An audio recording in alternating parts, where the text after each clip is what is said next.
What's going on, guys? Rome with Roma here. I'm joined with Taylor Jones, official. We out here in Puerto Rico, baby. Estamos en Puerto Rico. In this video, we're gonna go over the 5 mistakes to avoid when doing online arbitrage. Mistake number 1, don't use a bad prep center. When I started online arbitrage, I used a prep center. Shout out John, Side Hustle Experiment, recommended this prep center, and it was my mistake, not John's. I sent like thousands of dollars worth of inventory. It ended up being like a crack house in the middle of Montana. I lost money too. Basically, like the lady replied like, hey, this is way too much, blah, blah, blah. And I thought it was like this big professional company. Like, this is a big lesson in business. Perception's reality. This lady did a good job. She built a website, tigerlilyprep.com. I thought it was like real. I had her phone number and she was responsive. Those 2 signals for me was like, this is a legitimate company. Be careful who you trust. That goes for prep centers and suppliers. Yeah, for suppliers too. But for me, that was my first big mistake. So what would you say mistake number 2 is? Number 2 is hands down. Let's walk over here.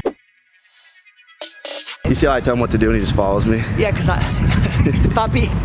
Mistake number 2.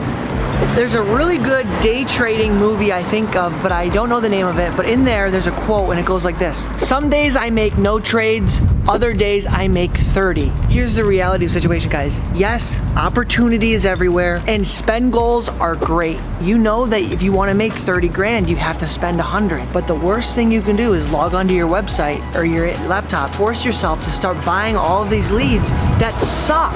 The best thing you can do is become a master at identifying opportunities and scaling up the size of an opportunity and knowing how much you should spend. That means some days you might only spend a few $100, but other days you drop 30 grand and you know when and where. So just be careful. Don't put pressure on yourself to buy bad leads. That's all I would say. I would say mistake number 3 is not having a social media presence or at least a network. So when you post on social media, like now most of the leads I buy are from Taylor or from other people. Like even me putting this video out here, you know, and we'll tell you guys to join the Discord below and like you guys might join and then, you know, we might end up being friends and then you may end up sharing a lead with me one day, you know? And so that's how it works. You give, you take. Avery opened up my Amazon Seller Central last night and said, where are you getting this? I want that. He just stole it from me. You can do that if you have friends. Yeah, you can force people to give you leads. But I would say social media for sure, like not post on social media or like take a step back. Even the people I know who are successful that like are like, oh, I never post on social media, I'm woke, you know, whatever the fuck, like they still talk with like, they still have like their 3 or 4 friends they talk to. Tip number 4, biggest mistake I see people make is they get in their head. I could make an entire course on the spirituality behind arbitrage, and let me tell you what I mean. If you log onto your computer and you tell yourself, oh, there's no leads, they were all taken, this is a waste of my time, that is the experience that you're gonna have. But if you log on and you're like, you know what, I know that I'm gonna find something. I know, you know, that there's gonna be a good opportunity, a good deal.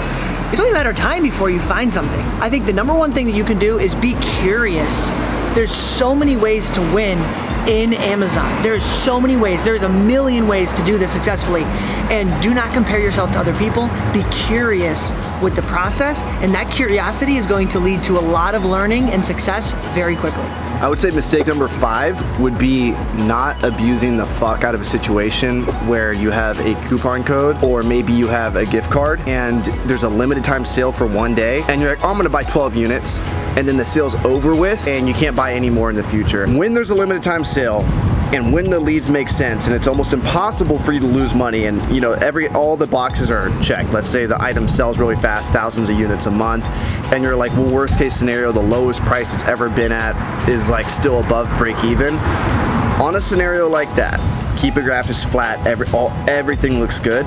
Don't be afraid to like 10x your spend what you usually would. Like my biggest mistakes looking back, when I started this, I thought that I could just, you know, have replens was like the word for it. I'm like, I'm gonna have a bunch of replens. But the truth is, when you go to replenish inventory, it's not there anymore. Like it's out of stock. On all these websites, it's out of stock. And so like when it is in stock, buy a ton of it. Buy a 30, 60, 90-day supply. You won't regret it. I totally agree. That's a great one. All right, guys, much love. Follow Taylor Jones.